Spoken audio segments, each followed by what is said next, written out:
Apakah pemerataan pendidikan ini sudah dirasakan semuanya? Secara umum saya kira pendidikan ini masih jadi problematika. Bahkan khusus untuk literasi, OECD menyebut bahwa dari 61 negara kita nomor 60, kan malu. Atau 61 negara kita nomor 60 ya. Dari 74 negara kita nomor 70. Kalau Bapak melihat ini kan banyak juga sekolah swasta yang bilang kayak ini pakai kurikulum internasional dari university betul. Atau apa. Ini sudah borderless ya.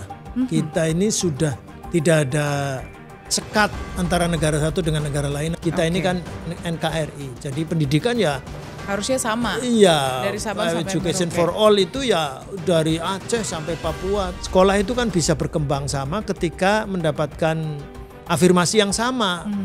Intervensi dari pemerintah juga yang sama. Profesi guru adalah salah satu profesi yang cukup banyak terjerat pinjaman online. Nah, guru ini jumlahnya juga masih belum terpenuhi sepenuhnya. Kemudian yang kedua, statusnya, kesejahteraannya, dan tunjangan sosialnya nggak jelas. Sudut Dengar Parlemen. Hai, kamu sedang mendengarkan dan menyaksikan Sudut Dengar Parlemen barengan sama Nadia Kanaya. Nadia Kanaya kembali untuk memberikan informasi. Nah, yang kali ini kita mau membahas soal pendidikan. Dunia pendidikan masih banyak PR-nya nih, termasuk soal pemerataan kualitas pendidikan dari Sabang sampai Merauke. Kemudian juga soal kesejahteraan guru. Ini masih menjadi PR loh. Di 2025 apakah kesejahteraan guru sudah mulai dirasakan? Langsung aja ya. Nadia sudah kedatangan Bapak Abdul Fikri Fakih dari fraksi PKS dari Komisi 10. Apa kabar Bapak? Alhamdulillah. Alhamdulillah. Baik, sehat, yang penting sehat.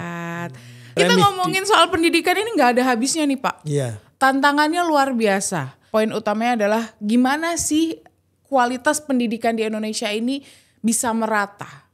Kalau Bapak melihatnya dari dulu nih, dari periode sebelumnya Bapak sudah di Komisi 10 sampai detik ini, apakah pemerataan pendidikan ini sudah dirasakan semuanya? Secara umum saya kira pendidikan ini masih jadi problematika di Indonesia dan ini kompleks ya.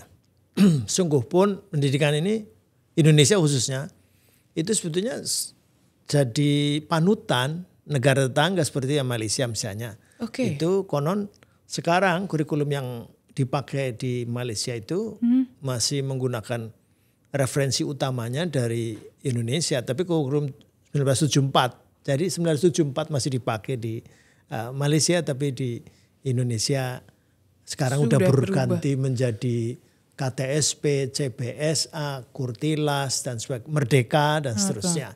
Jadi dinamikanya luar biasa, tetapi pendidikan ini kan yang selalu dipakai ukuran untuk kemajuan sebuah negara. Ya, betul. Secara manajemen juga konon katanya the most valuable capital is invested in human being. Jadi investasi yang paling berarti itu kan mestinya di manusia, di SDM. Betul. Dan itu pendidikan. Ukuran kemajuan negara juga indeks pembangunan manusia atau Human Development Index. Dan kita belum beranjak, tidak terlalu tinggi, masih di pertengahan atau bawah, di bawah. Bahkan khusus untuk literasi, OECD menyebut bahwa dari 61 negara kita nomor 60, kan malu. Atau 61 negara kita nomor 60 ya. Dari 74 negara kita nomor 70. Itu kan nomor 5 dari bawah. Ini saya kira ya literasi, numerasi dan sains ya, tiga-tiganya. OECD masih membuat laporan sampai 2022 begitu. Jadi sekali lagi secara umum seperti itu. Belum kemudian tadi disebut apa merata atau tidak dan seterusnya. Ini sekarang di Komisi 10 sedang ada panja pendidikan di daerah 3T dan daerah marginal. Berarti itu sudah mulai fokus untuk artinya bahwa dirasakan bahwa pendidikan kita masih ada gap antara kota dan desa, antara yang mungkin Jawa dan tidak Jawa dan sebagainya. Nah, ada 3T itu paling tidak ada 62 kabupaten kota. Oke. Tapi ini sedang kita sorot untuk kemudian tidak ada keluhan lagi. Saya pernah ke Sebatik ya, Kalimantan Utara, yang sebagian ikut Malaysia, sebagiannya Indonesia. Ada 30.000 pegawai pekerja sawit, anaknya nggak bisa sekolah karena nggak ada sekolahan di sana. Real itu di situ. Jadi akhirnya ada volunteer dari Makassar mendirikan sekolah tanpa batas. Saya kira ini jadi catatan besar. Ini sudah berapa sih, 70 sekian tahun. 80 kita 80 tahun kita merdeka, tapi kok masih ada anak bangsa yang masih belum bisa sekolah. Itulah faktanya. Jadi, tapi kalau Bapak melihatnya berarti artinya Bapak setuju kalau pemerataan ini masih menjadi PR betul, besar. Saya kira iya.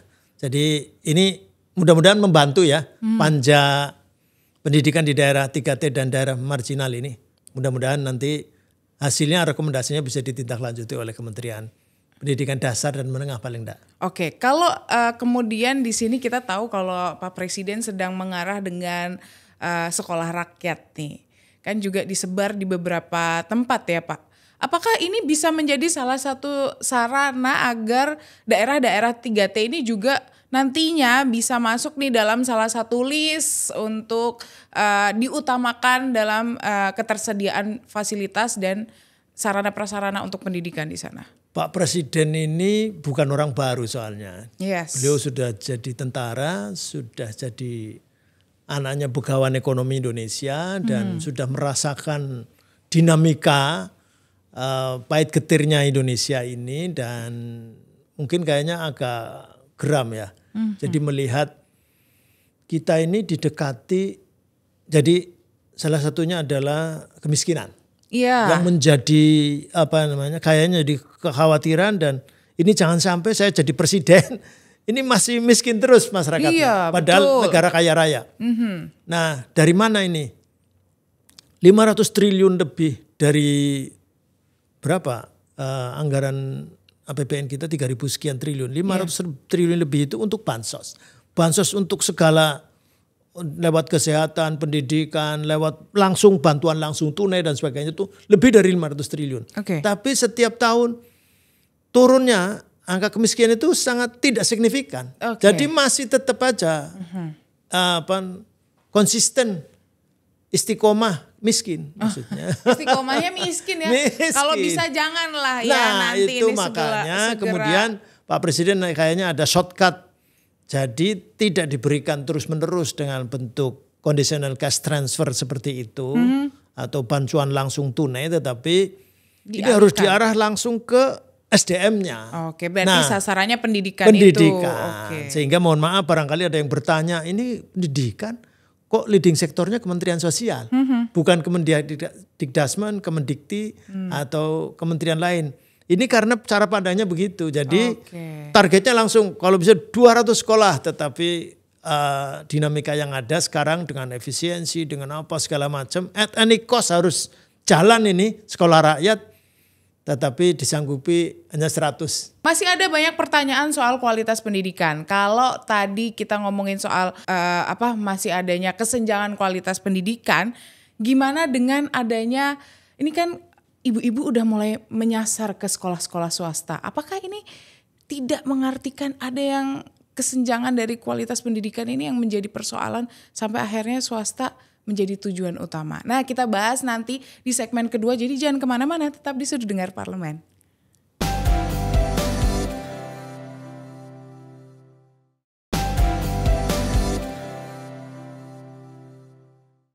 Kembali lagi di Sudut Dengar Parlemen, masih sama Nadia Kanaya dan Pak Abdul Fikri. Ini kita masih membahas soal dinamika permasalahan yang ada di dunia pendidikan. Kita tahu kalau sekarang nih di 2025 ini Pak, yang lucu masih ada sekolah SD yang justru kekurangan siswa. Sudah ada perubahan nih, kalau dulu sekolah dasar negeri ini dicari, kalau sekarang orang tua itu banyak juga yang melirik swasta menjadi salah satu tujuan untuk putra-putrinya mendapatkan pendidikan. Kalau menurut Bapak sendiri seperti apa? Kakek nenek saya anaknya 13. ibu bapak saya anaknya 9. Saya anaknya 7. Adik-adik saya anaknya maksimal 4. Anak saya anaknya maksimal 2. Oke, berarti ada pengurangan. Artinya memang berarti jangan-jangan family planning atau keluarga berencana itu sukses. Sehingga ya harus disadari kalau kemudian regrouping atau merger SD-SD itu tidak ada muridnya. Tetapi bisa juga kalau sekarang sekolah dasar itu sudah mulai milih dan bisa saja yang ditinggalkan sekolah negeri kemudian mereka datang ke sekolah swasta. Saya kira begitu. Kalau Bapak melihat ini kan banyak juga sekolah swasta yang bilang kayak ini pakai kurikulum internasional dari university atau apalah yang dipersiapkan untuk jenjang pendidikan yang lebih tinggi nantinya di luar negeri. Apakah ini tidak memperbesar gap kualitas pendidikan di Indonesia? Iya betul. Jadi ini sudah borderless ya. Kita ini sudah tidak ada sekat antara negara satu dengan negara lain, apalagi dengan gadget ini. Tetapi kurikulum yang mendunia, yang lebih internasional atau tidak hanya lokal itu sebuah kemestian. Saya kira di pelosok manapun dia harus bisa mengenalkan bahasa Inggris atau bahkan bahasa asing lain. Tetapi kita harus tahu jati diri kita bahwa misalnya sebut saja bahasa. Kita punya slogan gunakan bahasa Indonesia yang baik. Kemudian pertahankan bahasa daerah dan kuasai bahasa asing. Kuasai bahasa asing karena ya memang faktanya ada SMK di Madiun kirim belum lulus masih magang di Shinkansen Jepang. 25 orang. 15 orang pulang. 10 masih ditahan. Kenapa 10 masih ditahan? Karena bisa bahasa Jepang. Jadi lepas dari itu semuanya kembali ke dunia pendidikan. Saya kira ini tantangan.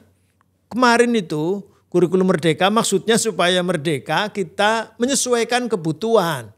Tetapi memang sorotan Komisi 10 itu kita ini belum punya blueprint pendidikan atau grand design pendidikan. Nah itulah yang kemudian akhirnya harus saya ungkap lagi, saya gemborkan lagi, saya suarakan lagi kepada sekarang menjadi paling tidak 2 kementerian, Dikdasmen dan Dikti untuk supaya membuat, mereformulasi ulang bagaimana kita bersama-sama membuat grand design atau rencana induk pendidikan Indonesia.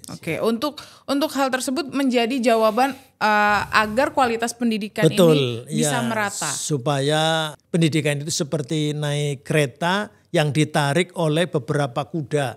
Tentu tidak pakai standar kuda yang paling kuat, tapi standar kuda yang paling lemah supaya bisa bareng bersama. Kalau yang paling kuat, yang lain nanti gandul. Yang lain akan menjadi beban. Enggak, begitu. Jadi bersama-sama. Nobody left behind. Jadi tidak ada Papua, enggak ada Aceh, enggak ada apa. Semuanya kita tadi we are in the same boat. Kita ini kan NKRI. Jadi pendidikan ya harusnya sama. Iya. Dari Sabang sampai Merauke. Education for all itu ya dari Aceh sampai Papua. Toh ada itu Profesor Yohanes Surya mencontohkan bahwa dia ngambil dari Papua, dari sekolah yang sangat tidak punya fasilitas dan pokoknya jauh dari keramaian dan sebagainya. Dan mungkin IQ-nya juga tidak terlalu bagus. Tapi ketika dididik dengan baik, dia menghasilkan bisa kualitas yang sama. Iya, Olimpiade Matematika, Fisika menang di tingkat internasional. Itu adalah salah satu pembuktian. Contoh iya. Nah Pak, kalau tadi kita udah membahas soal perbedaan antara kurikulum yang dijual oleh swasta, yang dipromosikan oleh swasta dan negeri, ini kan menjadi salah satu gap yang akhirnya membuat orang tua banyak lebih kayaknya lari ke swasta. Nah gimana pemerintah khususnya Kementerian Dikdasmen ini untuk mengembalikan kepercayaan masyarakat kalau seandainya putra-putrinya bersekolah di negeri pun akan menghasilkan kualitas yang sama? Kalau saya sih masih merasakan bahwa bahkan pemerintah masih ada beban bahwa rata-rata anak-anak itu kepengen sekolah di sekolah negeri. Kemudian sekolah negeri tapi sekolah negeri yang unggulan. Padahal ini istilah yang sedang dihindari. Makanya ada zonasi dan sebagainya itu supaya orang tidak hanya nggak tertumpu lari-lari di ke sekolah yang itu tertentu. aja. Iya. Okay. Dan kita juga nggak boleh ada diskriminasi. Sekolah itu kan bisa berkembang sama ketika mendapatkan afirmasi yang sama, intervensi dari pemerintah juga yang sama. Jangan sampai guru-guru yang baik juga di sekolah tertentu, atau sekolah tertentu udah baik tapi dibantu apa saja, sementara sekolah yang tertinggal nggak dibantu apa-apa, nggak dilirik. Tutup mata nih seolah-olah. Jadi ya, semuanya harus sama. Tapi kalau kemudian ada tren seperti itu, ini tantangan. Ada tren, maksudnya ada kecenderungan masyarakat ke sekolah swasta, terutama yang menawarkan kurikulum internasional dan sebagainya. Ini saya kira tantangan sehat menurut saya. Saya kira baik saja, dan ini malah menjadi opsi. Tapi sekali lagi ini kan lagi diskusinya yang aktual itu yang tidak punya akses, malah yang nggak punya akses sekolah gara-gara jauh, nggak ada sekolahan di situ, atau gara-gara dia tidak mampu. Nah, oleh karenanya ini sedang mengikuti keputusan MK yang akan membebaskan sekolah pendidikan dasar supaya gratis baik negeri maupun swasta. Ini lagi disimulasi bagaimana caranya. Bagaimana negeri atau swasta. Karena ada swasta yang hebat luar biasa. Ada juga yang terseok-seok. Okay. Nah, oleh karenanya sedang diklasifikasikan, dan dari mana dulu kita nanti tunggu hasil simulasi dari Bappenas, dari Kemendikdasmen, dan dari beberapa lembaga yang di pemerintah ini supaya merealisasikan, karena ini putusan MK jadi final and binding, jadi tidak bisa digugat lagi. Jadi harus dilaksanakan. Yes. Tetapi mungkin nggak bisa sepenuhnya karena nggak bisa tiba-tiba. Inginnya untuk di pendidikan dasar ini semua digratiskan. Iya. Dengan 20% APBN untuk pendidikan, apakah itu sudah cukup untuk bisa melaksanakan kalau itu menjadi keputusan MK untuk bisa menggratiskan segala pendidikan dasar ya? Nah, kita jawab tapi nanti di segmen selanjutnya. Jadi jangan kemana-mana, tetap di Sudut Dengar Parlemen.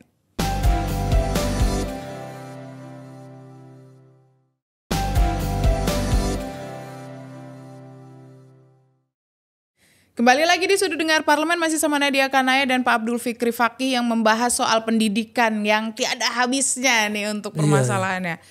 Semangatnya MK berharapnya pendidikan dasar ini bisa gratis full semuanya. Dengan amanat 20% APBN untuk pendidikan, apakah itu sebenarnya mencukupi?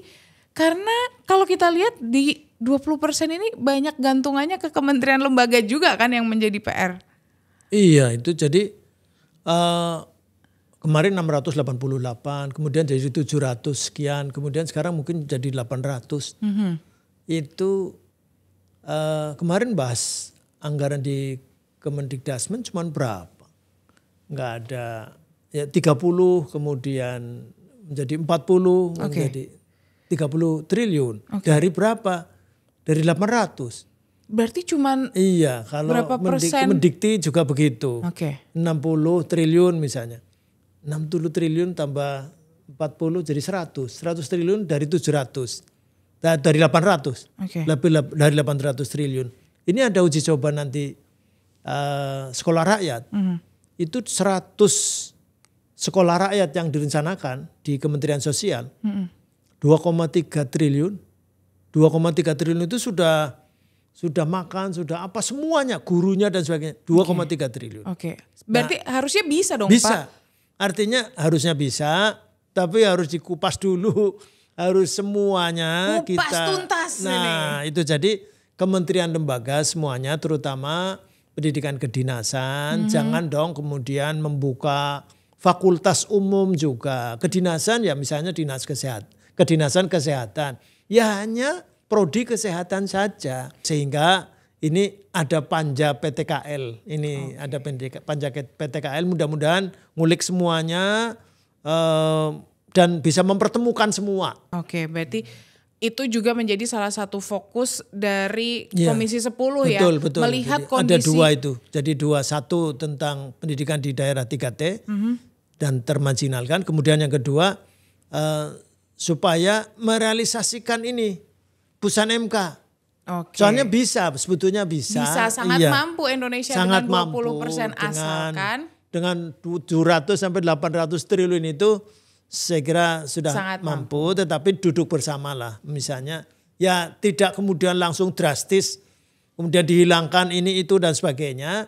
Tetapi kita harus tahu bahwa yang harus kita urus itu lebih dari 60 juta calon siswa dan mahasiswa. Oke, berarti duduk bersama sambil ngopi sambil ngeteh nggak apa-apa ya. Pak. Yang penting dapat solusinya tepat. Karena pendidikan kedinasan kan ratusan ribu. Oke, betul. Enggak sampai juta-jutaan. Ini kan 60 juta ini. Oke, kalau ngomongin pendidikan, pengen kualitas pendidikan yang dihasilkan berkualitas. Artinya yang memberikan input yaitu guru-guru pun juga harus memiliki kualitas yang tepat, ya kan, yang sesuai. Tapi ternyata profesi guru adalah salah satu profesi yang cukup banyak terjerat pinjaman online. Artinya koreksinya adalah kesejahteraannya belum. Betul. Gimana kalau soal kesejahteraan guru, apakah ini juga menjadi fokus dari Komisi 10? Periode lalu Nadiem Makarim mau diangkat jadi menteri. Sudah jadi menteri. Kemudian ke Komisi 10. Apa Pak? Saya waktu itu pimpinan Komisi 10. Jadi apa Pak Fikri pesan atau apa yang harus kita lakukan dengan Kementerian Pendidikan? Saya nggak perlu cerita panjang karena saya punya buku judulnya Benang Kusut. Benang kusut berarti kan tidak bagus ya. Benang kusut pendidikan dasar dan menengah kita. Kusut banget berarti apa ya itu? 70%, 75% sarpras kita itu tidak layak.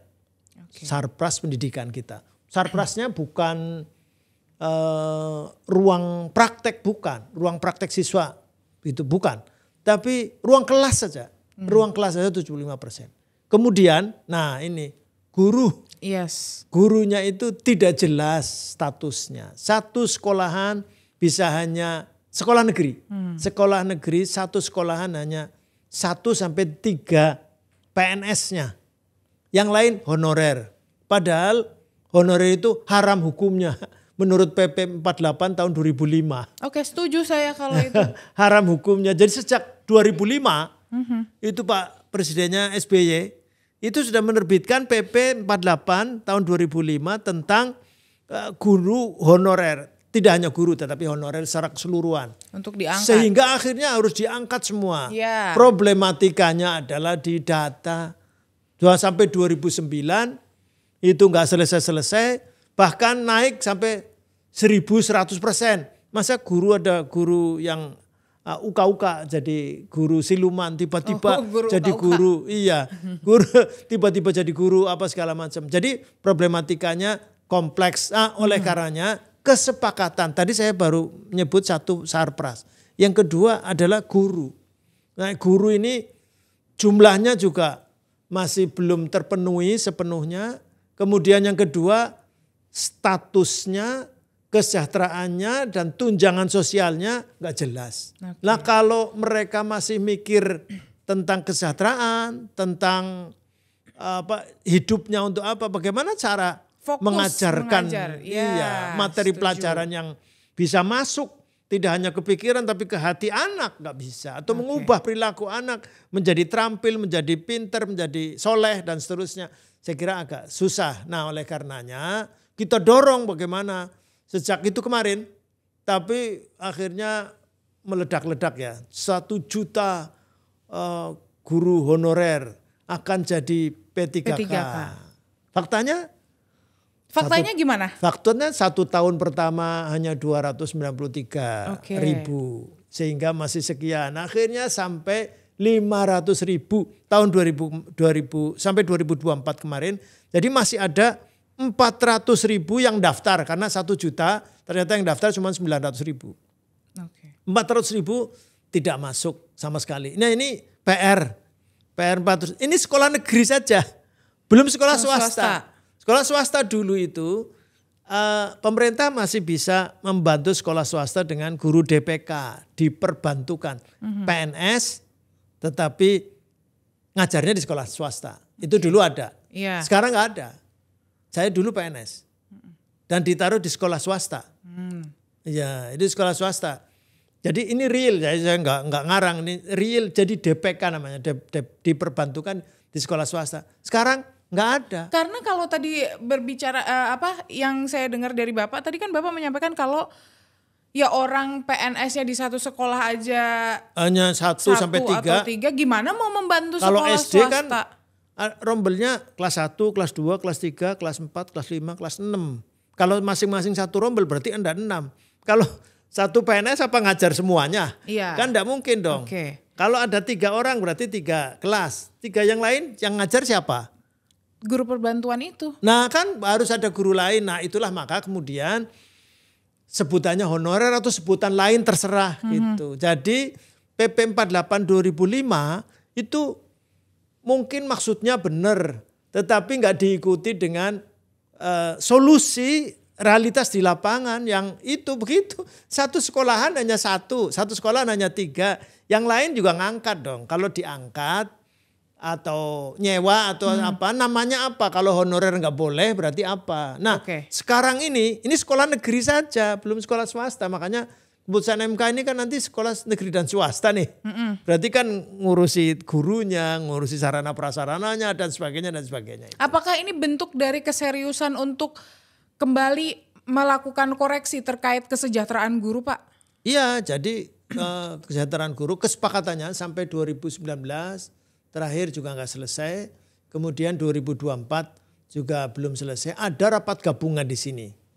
Oke lah kita kalau ndak misalnya kan PP 48 2005 itu kan sudah direvisi lagi yang akhirnya P3K. Yes. Jadi ASN itu sesuai dengan Undang-Undang 5 2014 ada 2 macam, yaitu P3K, PNS dan P3K. Nah P3K ini aturannya belum jelas sehingga masih ada sampai sekarang. Kemarin masih saya dengar di komisi masih ada yang menangis ya untuk hal ini. Menangis kenapa? Karena begitu terima langsung pensiun, terima SK langsung pensiun. Kemudian pensiunnya ternyata nggak ada uang pensiun. Iya. Nah itu ada tuntutan pensiun dan segala macam. Nah ini harus dikelola semua, nggak bisa ada sama-sama ASN tapi disparitasnya terlalu jauh. Andaikan mungkin PNS kelas 1, P3K kelas 2, tapi ya nggak jauh kemudian terlalu diskriminasi namanya.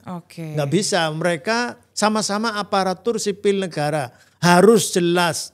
Statusnya P3K udah, kemudian kesejahteraannya harus jelas, kemudian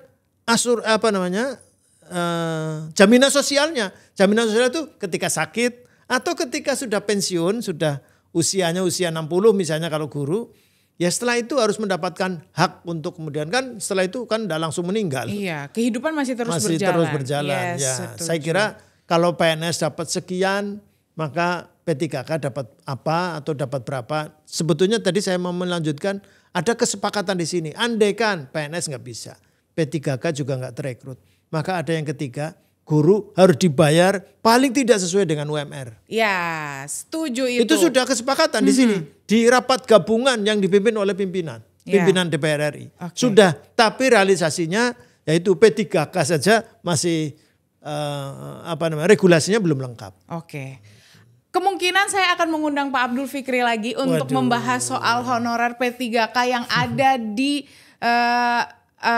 dunia pendidikan. Ini guru-guru yang masih kemarin bahkan sempat viral ya, yang mereka menangis mencurahkan isi hati bagaimana status mereka tidak jelas tapi dengan tuntutan untuk mencerdaskan anak-anak bangsa. Nah, ini harus menjadi perhatian ya.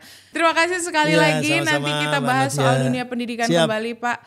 Terima kasih juga yang sudah mendengarkan dan menyaksikan Sudut Dengar Parlemen. Kita akan bahas soal pendidikan di lain kesempatan. Jadi jangan kemana-mana, tetap menyaksikan Sudut Dengar Parlemen di episode-episode selanjutnya. Akhir kata saya Nadia Kanaya, Pak Abdul Fikri Fakih dan kerabat kerja yang bertugas undur diri. Bye-bye.